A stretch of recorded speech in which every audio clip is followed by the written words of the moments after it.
Hey guys, tonight we begin not on a battlefield, but inside a chapel, stone cold, candlelit, and soaked in the hush of centuries.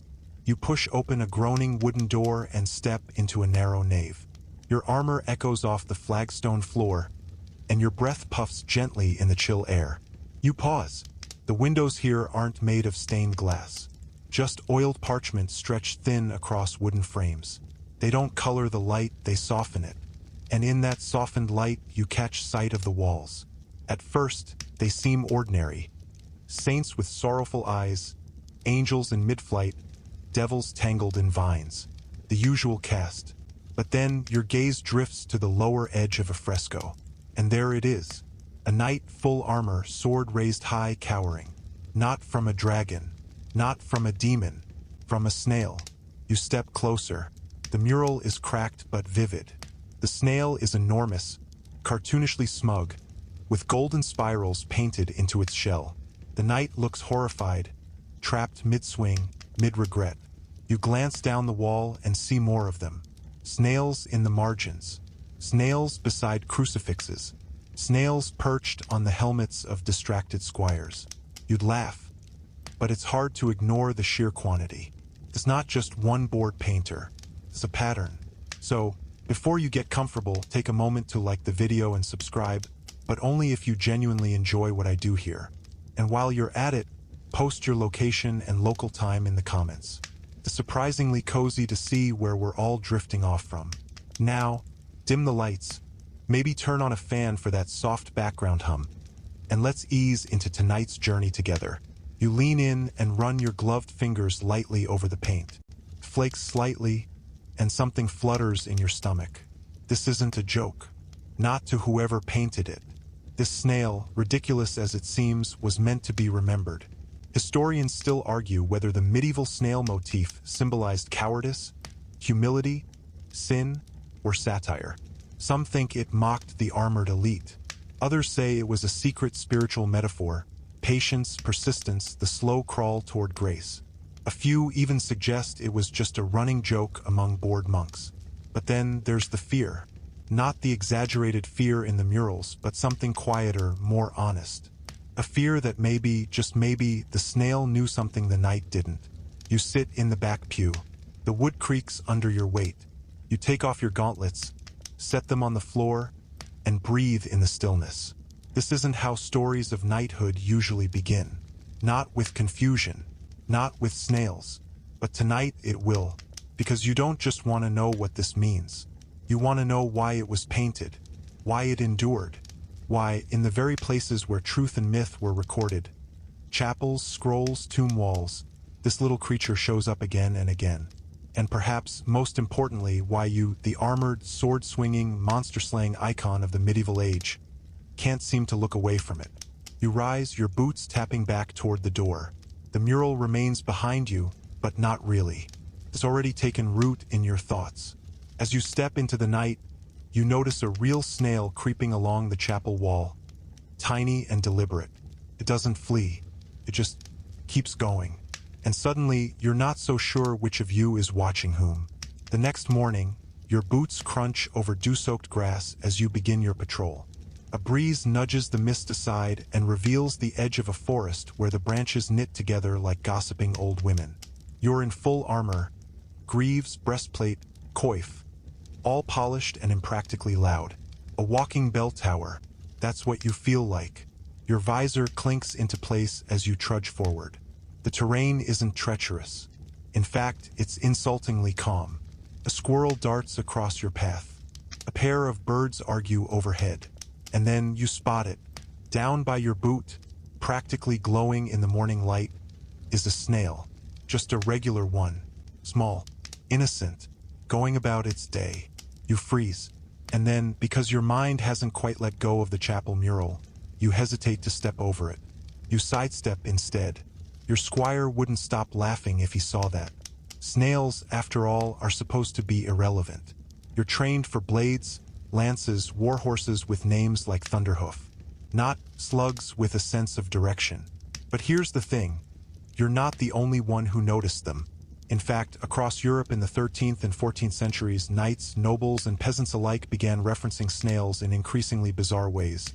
On banners, on tokens, and yes, even in battle songs. There's a story, probably apocryphal but delicious all the same, of a knight who refused to march because he claimed he had dreamt of a snail with a crown. He took it as a divine warning. His commander called him a coward. He was found the next morning, eyes wide, clutching his sword, a spiral carved into the hilt. Coincidence? Historians still argue whether these spiral motifs were acts of superstition or passive resistance against feudal expectations. But they agree on one thing: snails meant something. Even if no one quite agreed what that something was. You keep walking. The path narrows and dips into a hollow filled with bluebells and early clover. Your armor tugs at your shoulders like an impatient parent. You pause to catch your breath. And there, at the base of a tree, is another snail. It's facing uphill. You know it probably doesn't mean anything. It's just an animal. But you can't shake the feeling that it's headed somewhere very specific. You crouch, the joints in your armor creaking. For a moment, you're eye to eye with it. And for the first time in a long while, you're not thinking about glory, or victory, or fealty. You're thinking about slowness. There's a power in it, you realize. Not dramatic, not dazzling, but durable. When you finally rise, your knees protest. You keep walking. Over the next few miles, you notice more of them, on rocks, on leaves, in the dust beside your path. Once you see one, you start seeing them everywhere. A memory rises. Something your squire said once while sharpening your blade. What's the point of being fastest to die? You dismissed it then. But now your stride slows a little. Just enough to match the rhythm of the land. Just enough to notice the trail of silver that one of them leaves behind. Like a line on a map, curving softly toward somewhere you can't yet see. You reach the monastery just past midday. It squats on a low hill like a turtle in stone, ancient and unbothered by your arrival. The bell above the gate hasn't rung in days, maybe weeks. You don't blame it. What's there to announce when the world moves this slowly? A novice greets you with a bow deep enough to check for pebbles in his hood. He leads you through the quiet halls, where candle smoke curls like forgotten prayers, and the air smells of dust and beeswax. You've come to see the library. The monks here are known for their manuscripts, Bibles, bestiaries, chronicles of questionable accuracy. But that's not why you're here. You're here because of the margins. The novice gestures toward a heavy wooden desk stacked with vellum sheets. Some are rolled, others weighed down with stones. He points to one. A nearly finished psalter, the lettering tight and deliberate, the ink dark as bruised plums. But your eyes skip the Latin entirely. There, in the margin, bold as a lion and twice as smug, is a snail. Not just any snail. A knightly snail. It wears a plumed helmet. It holds a lance in one trembling eyestalk. And it's charging full speed at a man who has dropped his sword and is fleeing into a thicket of ivy. You raise an eyebrow. The monk beside you chuckles. "Brother Edric," he whispers. He had a sense of humor, but humor isn't quite the word. There's too much repetition for it to be a joke. Too much intent. These snails are everywhere. Dueling monks, slinking toward bishops, curled around swords like lazy serpents. Historians still argue whether these marginalia were simple satire or biting critique. Some believe the snails mocked cowardice among knights. Others say they ridiculed the futility of earthly valor in the face of divine patience. And some whisper something stranger, that the snail represented a kind of quiet rebellion. A way for scribes, bound by vow and ink, to mock their superiors without consequence. You examine another page. A group of armored men flee in terror from a single snail wearing a bishop's mitre. You stifle a laugh. Another shows a snail standing triumphantly on a battlefield made of breadcrumbs. You don't even ask. You run your fingers gently along the parchment's edge. It's warm from the sun that filters through the leaded windows. The lines of text are rigid, holy, reverent. But the snails? They're alive. They climb the edges of the page. They swing swords. They lurk behind letters as though waiting for the right moment to leap out and confront the reader. You wonder what it felt like to draw one. Was it rebellion or just play? Was the scribe bored? Or was he trying to tell the truth in a way no one else dared? You lean closer. One shows a knight curled in a ball, helmet off, weeping beside a snail. Another shows a snail curled beside a sleeping child. Another, your favorite, shows a row of snails holding hands. Or, well, eye stalks. They look content. And suddenly you're not laughing anymore. You turn to the monk. Why snails? You ask. He shrugs. Why not? But there's a glint in his eye that suggests he knows more than he'll say. Outside, the sun has dipped lower. The novice offers you a piece of bread, dry but warm, and you take it. You sit beneath a tree in the cloister garden and close your eyes. But even there, in the shade of carved stone and whispered prayer, you feel them. Those little spirals creeping quietly across the edges of your mind. You leave the monastery the next morning, your thoughts still coiled like the snail shells inked into every margin. The road is soft with spring mud, and your boots squelch with each step. Not exactly heroic footing. You've read about epic marches, armies crossing frozen rivers, knights charging down enemy hills. They never mention slipping sideways in snail-infested puddles. By noon, you reach a bustling village in the shadow of a crumbling castle. It's festival day.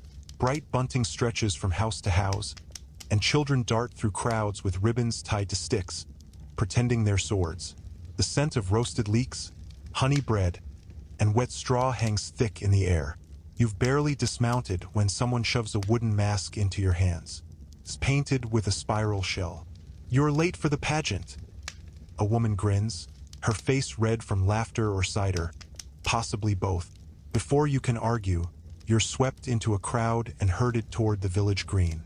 A makeshift stage has been set up with creaking boards and a painted backdrop of rolling hills. A banner overhead reads, "The glorious defeat of Sir Richard the Rash." A trumpet squawks. The crowd cheers. A lanky man in chainmail, too big for him by half, steps forward. "I am Sir Richard," he bellows. "I fear no beast." Behind him, someone emerges from the wings, wearing an enormous snail costume. There's clearly two people inside, with the head bobbing slightly out of sync with the shell. The duel begins. Sort of. Sir Richard swings his wooden sword in dramatic, slow arcs. The snail lurches forward. The crowd screams with delight.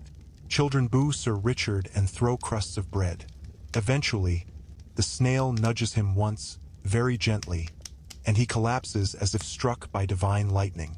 The snail rears up in triumph, its papier-mâché antennae bouncing triumphantly. You find yourself clapping. The crowd chants, "Long live the snail!" You glance around. This isn't satire. This is ritual. Everyone knows the script. Everyone plays their part. And somewhere deep down you realize they need this story. They crave this absurdity. Historians still argue whether these village plays were meant to mock the chivalric ideal or simply provide catharsis. But many agree that the snail, however humble, became a symbol of turning the world upside down, of undermining the very idea that might makes right. You wander behind the stage after the performance. The snail costume lies deflated in the grass. One of the performers, a carpenter's apprentice still half in shell, is wiping cider off his face. You ask him why the snail always wins. He laughs. Because it always comes back. Doesn't matter how fast they are.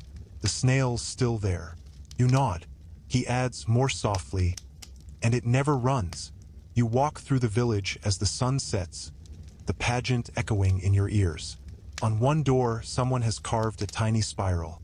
On a merchant's apron, a stitched snail peeks out from the hem. A baker dusts flour from snail-shaped buns. It's everywhere, and it's not new. These aren't jokes. They're memory. They're belief. That night, in the loft of a hay barn, you lie awake and think about Sir Richard, the defeated knight, and how he fell. Not from injury, but from inevitability. And you wonder if fear sometimes wears a smile, or a spiral. You wake to the sound of hooves on dirt and roosters with no sense of restraint. The barn loft smells of straw, sweet hay, and something vaguely like goat with aspirations. You stretch, armor clinking faintly, and descend the ladder with the grace of a sack of potatoes. Outside, The sun glints off the castle ruins that loomed over last night's festival. Time has worn it down like a knight's pride after too many losses. Walls crumbling, battlements sagging like overcooked bread. Still, there's life in it. The Lord still hosts tournaments here, though you've heard they're less about valor and more about flattery. Today, there's a heraldry fair. Coats of arms flap on strings like laundry in a noble wind. Saffron lions, teal stags, russet wyverns, each painted onto shields, tabards, and the occasional overly ambitious dog. You wander past the stalls, half expecting the usual. Dragons, falcons, swords. But something stops you. There, on a faded banner, is a snail. A real one. Golden spiral, tiny face, perched atop a silver gauntlet. You approach the man tending the booth. A herald with ink-stained fingers and spectacles that keep slipping down his nose. Whose arms are these? You ask. Sir Alfric of Louth. He replies without looking up. Fought in the siege of Noyen. Survived by crawling through a drainpipe and living in a wine cellar for 2 weeks. You blink. So, the snail. A tribute. The herald grins. To persistence. And embarrassment. You laugh. But the laugh sticks. Historians still argue whether snails in heraldry were self-deprecating jokes or subversive statements. Some nobles embraced them to mock courtly expectations. Others may have worn them as private shields against the crushing weight of legacy, an armor of irony. The herald continues, "There's a knight in Brittany, Sir Gillis. His crest is a snail with a dagger. Motto reads, 'Slow, but stabs.' You ask if anyone was ever mocked for such symbols. 'Oh, certainly,' he chuckles. 'But you know how nobles are. Say something's ironic, and you can get away with anything.' You trail down the row, spotting more spirals, some hidden, some bold. One noble's tabard shows a field of snails crossing a bridge. Another's horse wears a plume shaped like a curled shell. You imagine the court painter, brush in hand, carefully rendering these images. Not as jokes, as identity. You pause before one coat of arms, a snail facing down a roaring lion. You don't know who won. You don't need to. Later, in the castle's dusty gallery, you find a faded tapestry showing a long-forgotten tournament. Knights clash, lances shatter, crowds cheer. But in one corner, almost invisible, a snail sits beside a fallen knight, watching. You wonder how many viewers ever noticed it, or if it was meant for them at all. That night, you camp outside the castle walls, the moon silvering the ruins and the snails glistening on the grass. You watch one for a long time as it makes its slow pilgrimage across a flat stone. It's not just movement, it's insistence. And you begin to suspect that somewhere deep in the minds of those who came before you, those armored men with polished swords and patched pride, the snail became not a symbol of shame, but a strange kind of courage. The kind that endures, even when it's laughed at, especially then. The next leg of your journey takes you to a modest parish on the edge of a moor. The kind of place where fog arrives uninvited and lingers until mid-morning like a forgetful guest. The bell tower here is squat and weather-worn, built less to impress and more to survive. You arrive just as the bells are rung for evening vespers. The chimes drift through the damp air, clinging to your cloak like dew. Inside, the church is humble, wooden beams darkened by centuries of candle smoke, and a pew layout clearly optimized for maximum creaking. You sit near the back where you can observe without being noticed. The priest enters. He's older than most castles, with a voice like worn wool and hands that tremble just enough to make you worry. He might set the lectern on fire with the candle he's balancing. He begins his sermon, but not with fire and brimstone, not with hell or wrath or even taxes. He speaks of snails. You glance around. No one seems confused. He compares the soul to a snail, slow to act, but steady in purpose. How sin, like salt, can dry it up if scattered too suddenly. How true grace comes not with speed, but with consistency. It sounds ridiculous, but it isn't. It's oddly beautiful. You lean forward. He tells of Saint Morwenna, who once followed a trail of snails into the woods and discovered a spring whose water healed the blind. Or so the story goes. The moral is vague, but the metaphor sticks. The snail is not a coward here. It is a pilgrim. Historians still argue whether this kind of imagery was metaphorical or moralistic. Some believe the church co-opted the snail to encourage humility. Others suggest it was a clever way to instruct the illiterate. Patience over pride, faith over force. The priest pauses and raises a snail shell between two fingers. Perfect, uncracked, pearlescent in the candlelight. This, he says, is the house we carry, not the one we conquer. You shiver, and not from cold. After the service, a group of children gather outside the chapel. They've drawn spirals in the dirt with sticks. One places a small rock in the center and names it Sir Snailington. You want to correct them. You don't. Later, while sharing a meal with the priest, you ask if he believes what he said. He smiles. Of course not. You blink. I know it, he says, and dips his bread in broth. You chew your stew slowly. On your way out, he hands you a tiny pendant. A pewter snail on a cord of rough twine. Protection, he says, from rushing headlong into foolishness. You tie it to your belt. The fog has thickened as you leave, but you find that comforting now. It hides the end of the road, yes, but also allows you to focus on what's right ahead of your feet, which, as it happens, is where the snails are. You walk for hours through the fog, the more curling around you like a half-remembered dream. The road disappears, then reappears like it's shy. Your footsteps squelch in the peat, each one a small argument with the earth. Eventually, you come upon a stone bridge barely wide enough for a cart. Moss clings to its sides like gossip. A weathered milestone reads, "To Arlswick 2 days if you hurry." For if you think about things too much, you grin. Naturally, you take the thinking route. As the fog lifts, the landscape unfolds like a painted scroll. Low hills, thickets of hawthorn, the occasional cottage smoking gently in the distance. It should feel empty, but you feel watched, not in a sinister way, but in the way a forest watches. Patiently. At midday, you stop to rest near a boulder streaked with lichen. You sit, sip water, and stretch your legs. A snail emerges from the shadow beneath the stone, and you don't flinch this time. You just watch. It's making its way across a leaf.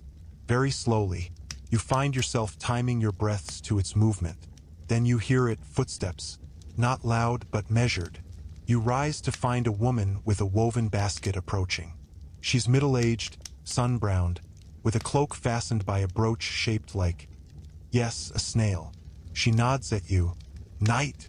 You nod back. Pilgrim. Herbalist, she replies, setting down her basket. It's full of dried mushrooms, odd roots, and something that might be frog fingers, but you don't ask. She notices your pendant. That's a good sign, she says, pointing at the snail. Most men wear wolves or swords. You shrug. I used to. She rummages in her basket and offers you a tiny vial. Inside is a pale green salve. Snail mucilage, she explains. For wounds. Or worry. You examine it. Does it work? She nods solemnly. Slows things down. Gives the body time to remember how to fix itself. Historians still argue whether medieval use of snail slime was medical innovation or folk superstition. Texts from Salerno describe it as cooling and restorative. Others dismissed it as peasant nonsense. But here it is in your palm. Real. Cool. Slightly sticky. The herbalist chuckles. My grandmother used to say, snails teach the body to rest while the soul catches up. You believe her. You part ways after a shared loaf of cheese bread. But she leaves you with a story. A knight once mocked a snail for being slow. Then he fell into a well. No one heard him calling except the snail. Took 3 days, but it got someone. She winks. Speed's not everything. You travel on with the jar tucked safely in your satchel. That evening, by your fire, you apply a little of the salve to a bruise on your shin. It smells faintly of mint and moss. You sleep better than you have in weeks. And as dreams tug you under, you imagine a trail of glistening silver leading you home. You wake before dawn to the chirping of birds and the soft rustle of something slimy. You sit up slowly, rubbing sleep from your eyes, and spot a familiar trail. a faint glisten winding its way past your campfire and across your bedroll. You follow it with your finger, then look up. A snail perches on a flat stone nearby, apparently supervising the sunrise. You nod at it, says nothing. Naturally, today's journey takes you through a quiet stretch of woodland. The canopy is high, and the morning sun filters through like golden ale through stained glass. Every so often, you hear rustling in the underbrush. A deer, a fox, maybe a bard running late for a gig. You pass a crumbling wayside shrine. It's dedicated to Saint Ethelberga, who supposedly lived 3 days inside a snail shell as penance. You don't even question it now. Instead, you pause and offer a small coin on the stone shelf, right beside a cluster of carved wooden snails left by earlier travelers. It's not a shrine anymore. It's a statement. You remember something you overheard once in a tavern. If you see a snail on your doorstep in the morning, it means you're moving too fast. At the time, you'd rolled your eyes. Now you just nod.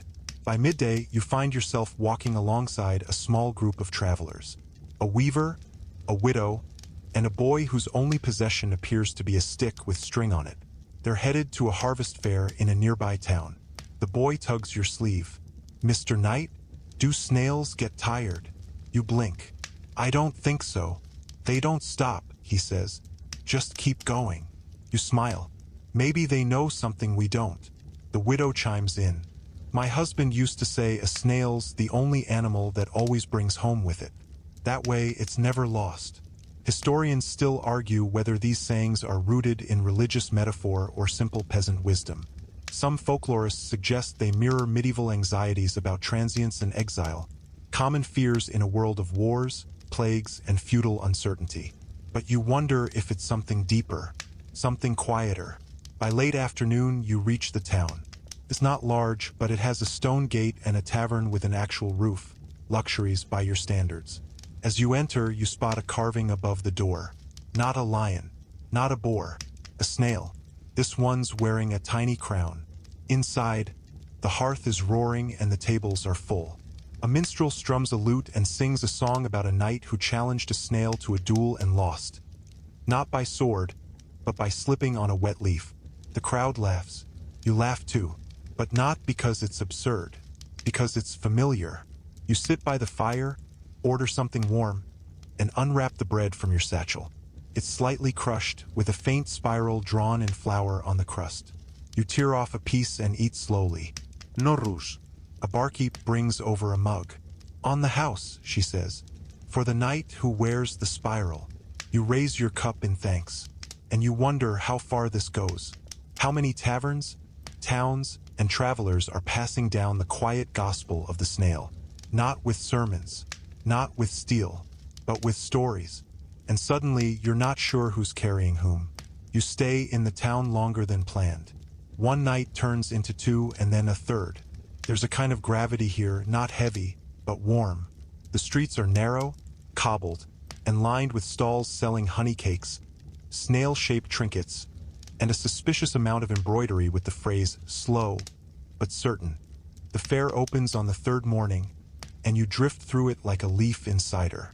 Jugglers toss apples, potters shape clay, and everywhere you look, spirals. One booth offers snail races, involving painted shells and bored contestants. Another sells candied snail-shaped confections with little licorice antennae. You pass a calligrapher's tent where children copy proverbs onto parchment. One small girl writes, "Snails do not retreat, they reconsider." You stop. That's actually profound. The calligrapher catches your eye and smiles. "Old saying," she says, "passed down from some abbess in the north. Did she write it?" "No," she replies. "She lived it." You move on. In the shadow of the church, you stumble upon something stranger. A booth devoted entirely to snail armor. Tiny helms, lances the size of toothpicks, cloaks no larger than thimbles. The artisan, a man with spectacles and hands like dried quills, explains with complete seriousness. Every knight deserves a barding fit for glory, even if they're only 3 inches long.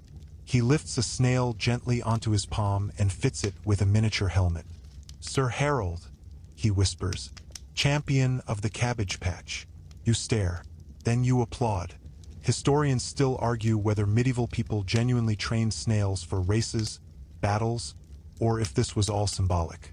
Some accounts speak of snail justs during feast days. Others dismiss such claims as later romantic fabrications. But looking around now, you believe it, because belief doesn't need armor, just persistence. That night, the town square hosts a firelit storytelling session. Everyone gathers, old, young, cloaked, caped, or cabbage-scented. The tale is familiar by now. A knight, arrogant and proud, meets a humble snail who teaches him patience, humility, or sometimes just how to fall gracefully. Each storyteller puts their own spin on it. In one version, the knight becomes the snail. In another, the snail becomes king. But in every tale, the snail wins, not with force, but with presence. You sit among them, the flicker of flame in your eyes, the smell of roasted chestnuts in your nose, and the slow curling spiral of sleep already beginning to tug at your edges.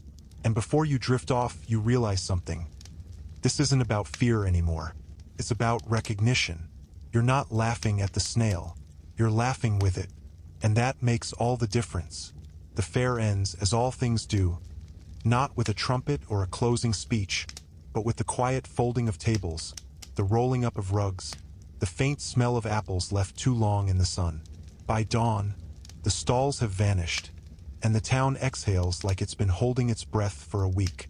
You saddle your horse. It whinnies as if to say, finally. The road east is less trodden. Fewer inns, fewer travelers.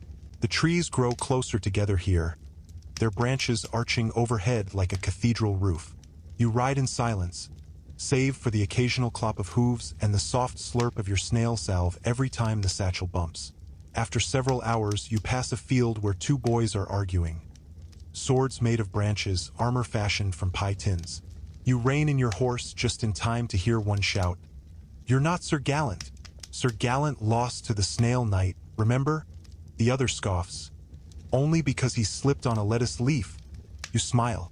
The legends are evolving. By mid-afternoon, you reach a crumbling manor house, half swallowed by ivy. It was once grand, judging by the decayed gargoyles and faded tapestries visible through shattered windows.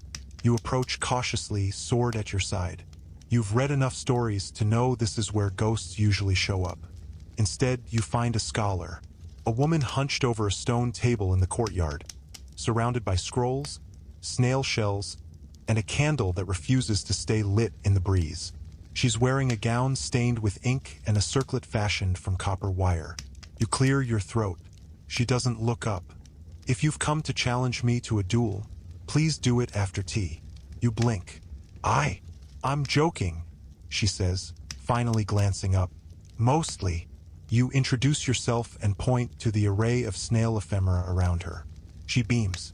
"I'm writing a treatise, The Symbolism of the Spiral, a study in chivalric contradiction." Cachi, no. She invites you to sit, and soon you're sipping lukewarm time tea while poring over her sketches.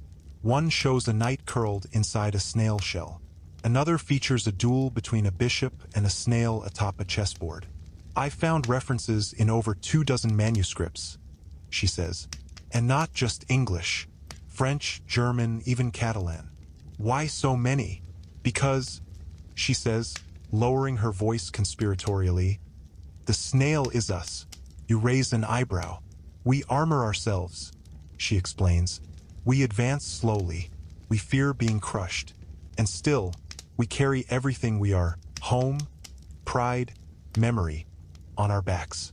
You don't know what to say. She offers you a page, hand-inked, gold-leafed, meticulously drawn. It shows a knight asleep under a tree, a snail resting beside him like a squire. "You can keep it," she says. "It's a draft." You pack it carefully into your satchel. Historians still argue whether these illustrations were satire, parable, or protest. But some, like her, believe they were maps, not to places but to emotions. You thank her and prepare to ride on. She waves. "Watch your step," she calls. "The snails here are unusually ambitious." You laugh, but you look down anyway. Later, as dusk paints the sky with medieval pigments. Crimson, gold, and that strange, uncertain purple. You make camp beneath a leaning oak. You take out the drawing. You stare at it for a long time, and for the first time in weeks you feel entirely still. Like maybe that's enough. Like maybe that's the point. Morning comes softly, like a hand brushing your cheek. The light filters through oak branches and lands on your face in stripes. Your fire has died down to nothing but ash, and your breath fogs the air barely. Summer is slipping, and autumn is stretching her fingers. You pack slowly. No rush. The drawing from the scholar is tucked securely into your satchel, nestled between a crust of bread and a tin of candied ginger. You whisper a quiet farewell to the leaning oak, and it creaks back, possibly in agreement. The road today is rougher, less traveled. You pass fallen branches, mossy stones, and at one point, a truly disrespectful goat. But it's also quieter. Fewer signs of men, more signs of snails. You begin to notice them more deliberately now. On fence posts, leaves, boots left behind on a muddy trail. Spirals in nature, repeating like a medieval chant, gentle and persistent. By mid-morning, you reach a monastery. It's built into the hillside, all rounded arches and silent stone. You knock at the gate and are greeted by a monk with eyebrows so bushy they look like they're plotting something. He doesn't speak, just gestures for you to follow. Inside, the walls are lined with murals, not of saints or martyrs, but of creatures, foxes, frogs, fish, and snails. One long fresco depicts a tournament where armored snails face off against rabbits wielding thistles. Another shows a snail ascending a spiral staircase into the clouds. You stare. You laugh. You don't know why. The monk hands you a small loaf of dark bread and a bowl of clear soup. You eat on a bench beneath a window, sunlight dappling the stone. Another monk, this one younger, sits beside you. You're not the first to laugh, he says. You glance sideways. Is it supposed to be funny? He shrugs. Is scripture supposed to rhyme? Is prayer supposed to itch? You blink. Sometimes. He smiles. Exactly. He tells you the murals are part of a monastic practice called animi rota, the wheel of spirit. The snail, he explains, is the center of that wheel.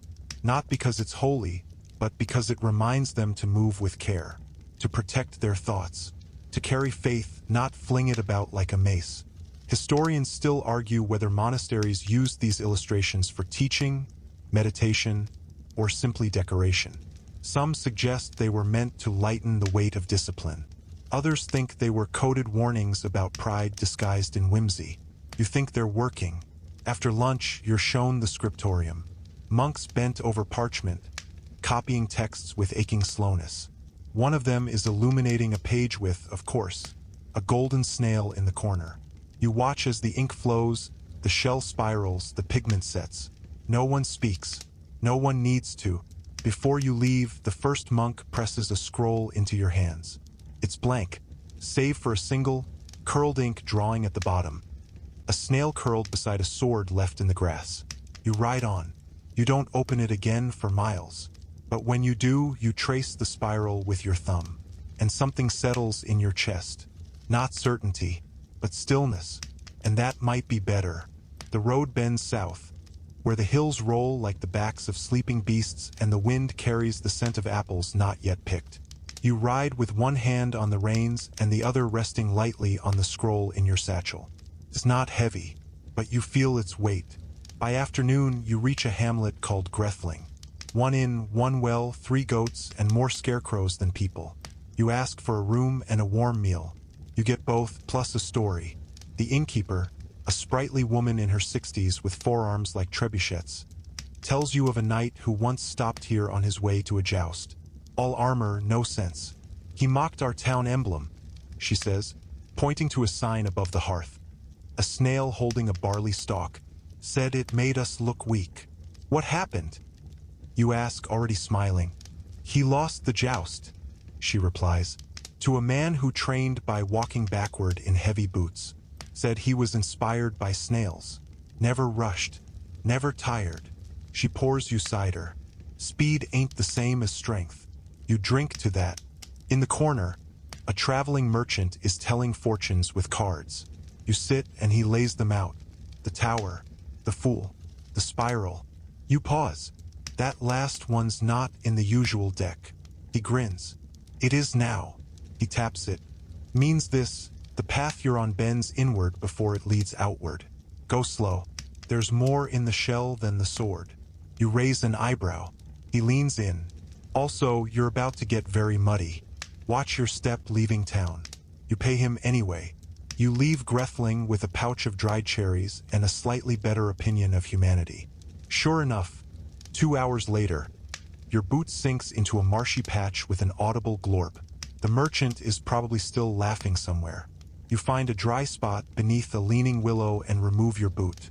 It's full of sludge, but there's also a snail inside, probably just hitching a ride. You place it gently on a flat stone. "Do I charge you rent now?" Says nothing. You chuckle, clean your boot, and settle in for the evening. You think of that spiral card, how it didn't promise treasure or triumph. Just the idea that sometimes the best way forward is a slow curl around the middle. Historians still argue whether spirals in medieval culture were spiritual symbols or practical designs. Churches, labyrinths, and snails. Everything seemed to echo that shape. Some say it was a reflection of nature's language. Others, just an artist's whim. But tonight, under the willow, you decide it's both. The stars come out. You watch them one by one until your eyes grow heavy. And as sleep claims you, you feel not alone, but accompanied by the path, the pattern, the pace. And the little creature curled up quietly beside your heel. Dawn drips in like honey. Slow, golden, and impossibly quiet. You sit up, stretch, and check your boot. No snail this time, just a twig, a spider web, and something you hope was once a leaf. You lace up and walk, the road now more trail than path. Dew clings to every blade of grass. Birds gossip in the trees. Somewhere in the distance, a woodpecker drums like a fussy drummer warming up for a very small concert. You follow a ridge that overlooks the valley, and from there you see it. A spiral. Not on a snail this time, but carved into the earth itself. A turf maze. These things are rare. Most have been swallowed by time, cows, or overly ambitious gardening. But this one remains, trimmed short, bordered by flat stones, spiraling gently inwards. It calls to you the way a warm bed does on a cold morning. You step into the entrance. Left turn. Right. Left again. The path twists but never forks. It's not a puzzle. It's a commitment. You walk slowly. Each step echoes. Not aloud, but somewhere deeper. A bee buzzes past. A breeze shifts your cloak. The world continues, but softer. Near the center, you spot something unexpected. A small stone bench. Upon it, a single object. A helmet. Rusted, dented, clearly old, but unmistakably a knight's. You sit beside it. You rest your hand on the cool metal. There's a faint spiral etched along the brow line. Not ornamental, personal.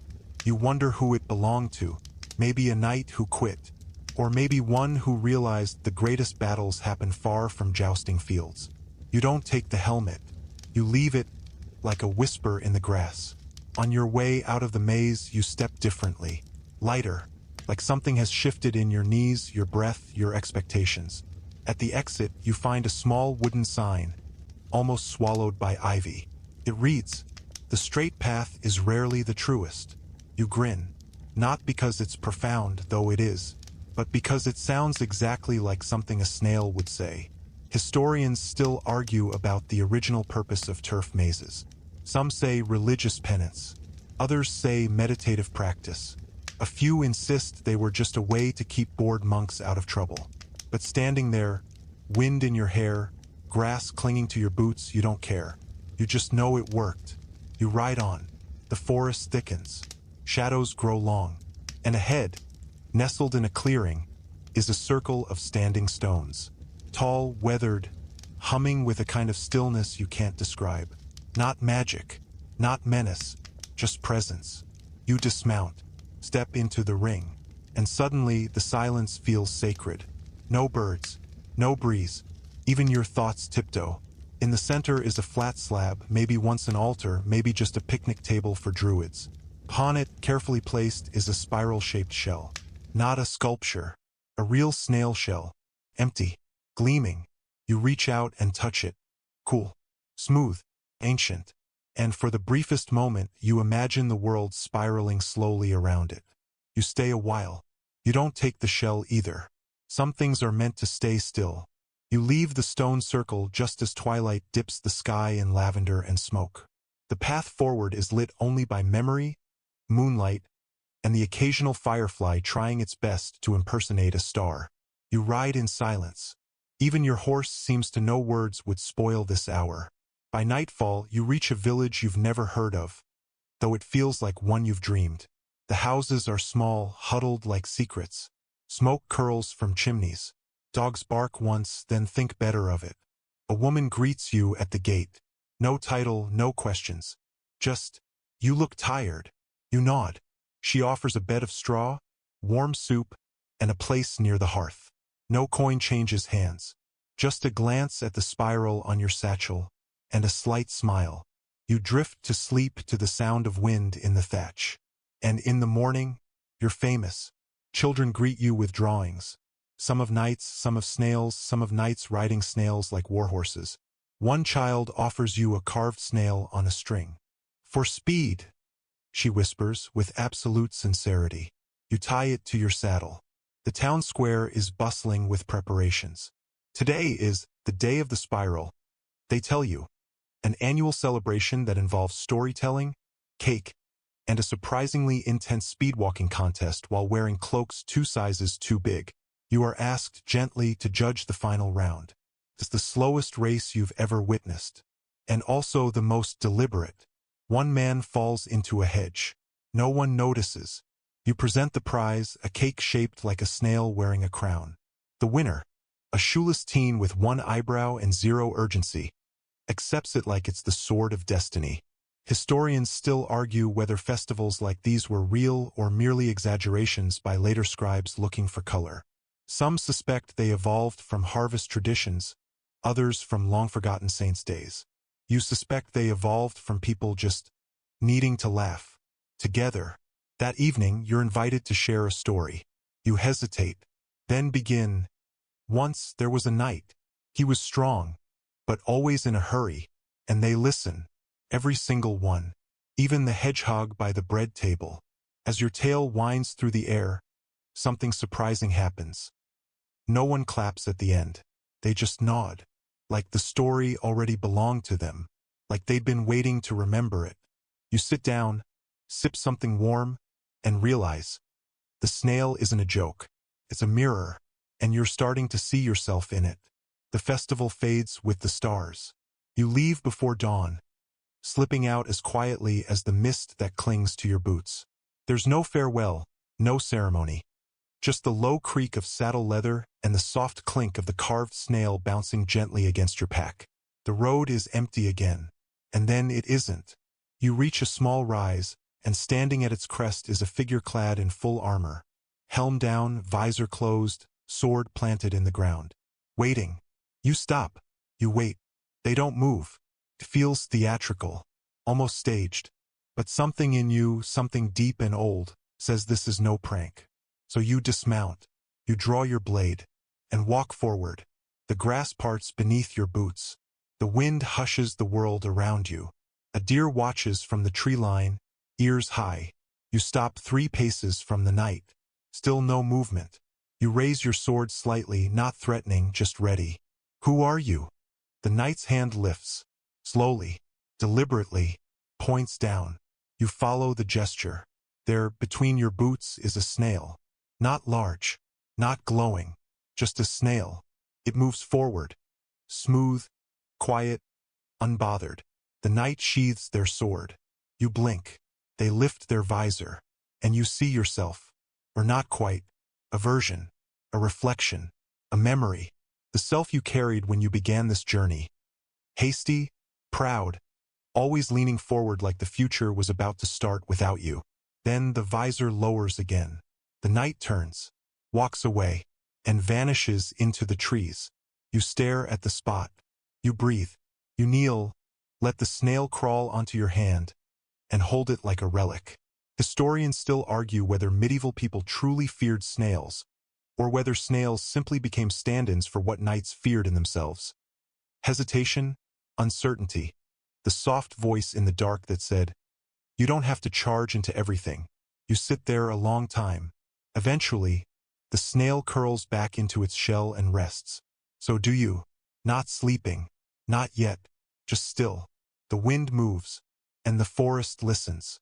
The trees above you sway with the slow breath of the earth. Leaves flutter, branches creak. None of it loud, just enough to remind you that the world turns even when you don't chase it. You lie back, hands behind your head, the ground soft with moss and thyme. That little carved snail taps against your belt, the spiral catching glints of late morning sun. You trace its edge with a fingertip, letting your thoughts spiral too, slowly inward. You remember the murals, the scribe's last page, the monk who gave you soup and a story. You remember the turf maze, the firelight tale, the helmet left on the stone bench. They all point to the same truth, that fear, when examined gently, often reveals something quieter underneath. Not weakness, not folly, but tenderness, the kind knights rarely speak of, the kind that wears no armor, needs no sword, and walks at the pace of snails. The wind hums like an old lullaby now, brushing through the grass. The shadows have softened, and even the birds seem to sing in a slower key. You close your eyes, and finally you let go of the day, of the sword, of the need to always know what's next. Because here, with moss beneath you and spirals above, you are not lost. You're just paused. And that, dear listener, is more than enough. Sweet dreams.